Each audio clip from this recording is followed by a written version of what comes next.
جناب محبوب احمد صاحب کا ہے، محبوب احمد صاحب جو یہاں موجود ہیں، انہوں نے کہا کہ میں یہ پڑھ دوں۔ جی جی۔ اکثر سچی خوابیں آنا کیا اس بات کی دلیل ہے کہ انسان سچا ہے؟ سچی خوابیں اور وحی الہی میں کیسے فرق ہوتا ہے؟ سچی خوابیں آنا اکثر اس بات کی علامت ہوا کرتی ہے کہ اللہ تعالیٰ سے کوئی تعلق ہے، لیکن سچی خوابیں آنا اس بات کی ضمانت نہیں ہے کہ یہ شخص واقعتاً نجات یافتہ ہے، کیونکہ سچی خوابیں سائنسدانوں کو بھی آئی ہیں، دہریوں کو بھی آ جاتی ہیں۔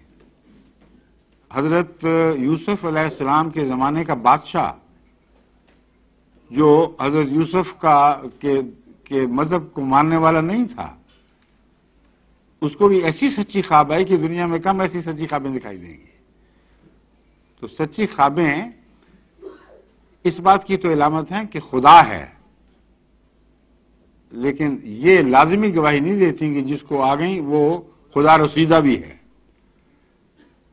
خدا رسیدہ ہونے کے لیے ایسی خوابیں دیکھنا ضروری ہے جس میں الہی تائیدات اور نشانات ہوں جو دوسروں کو بھی دکھائی دیں۔ اکثر سچی خوابیں دیکھنے والے ٹھوکر کھا گئے، اپنی بڑائی میں مبتلا ہو گئے، کیونکہ سچی خوابیں ضروری نہیں، یہ بھی ضروری نہیں کہ اللہ تعالیٰ سے ہوں، ایک سائیکک فینومینا بھی ہے جس کے ذریعے انسان سچی خوابیں دیکھ سکتا ہے، اور اس کے متعلق پیرا سائیکالوجسٹ خوب تحقیق کر چکے ہیں کہ انسان اپنے نفس سے ایسا شعور بعض دفعہ حاصل کر لیتا ہے کہ گرد و پیش کی باتیں اس کو معلوم ہو جاتی ہیں۔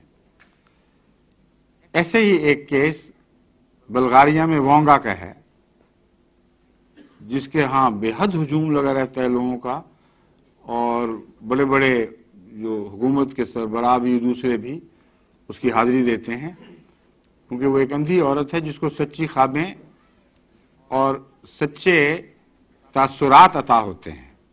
بعض دفعہ اپنے دل کی حرکت سے وہ اندازہ لگاتی ہے کہ یہ ہوگا۔ اس کے متعلق مجھ سے ایک دفعہ بلغاریہ کے آنے والے ایک بڑے افسر نے بات کی،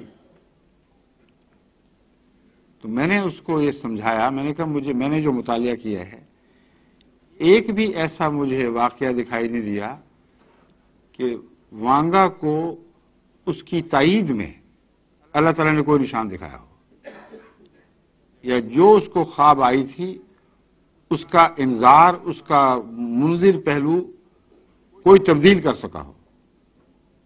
مگر اللہ تعالیٰ جب اپنے پیاروں کو سچی خوابیں دکھاتا ہے تو اس کے انذاری پہلو کو دور کرنے کی طاقت رکھتا ہے، اور وہ ٹال بھی دیتا ہے۔ چنانچہ فرعون والی رویا اگرچہ سچی تھی، مگر وہ حضرت یوسف کی سچائی ثابت کرنے کے لیے تھی۔ جو حضرت یوسف نے تعبیر کی اس کو خدا نے دیکھیں کیسا سچا کر دکھایا۔ بس اللہ تعالیٰ کی طرف سے جو رویا ہوں ان کے ساتھ ایسے تائیدی نشان ہوتے ہیں جو اس شخص کی عظمت اور بڑائی اور قرب الہی پر نشان ہو جاتے ہیں۔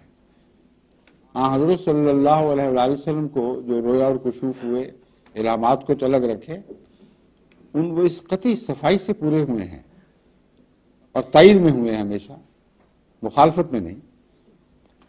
بس ایسا بزرگ انسان جس کو خدا سچی رویا دکھاتا ہے، اس کو اپنی رویا نمونے کے طور پر دوسروں کو دکھانی چاہیے، بتانا چاہیے کہ دیکھو میری تائید میں خدا نے یہ نشان مجھے بتایا ہے اور ایسا ہو کر رہے گا، پھر دنیا بھی گواہ ہو جائے گی۔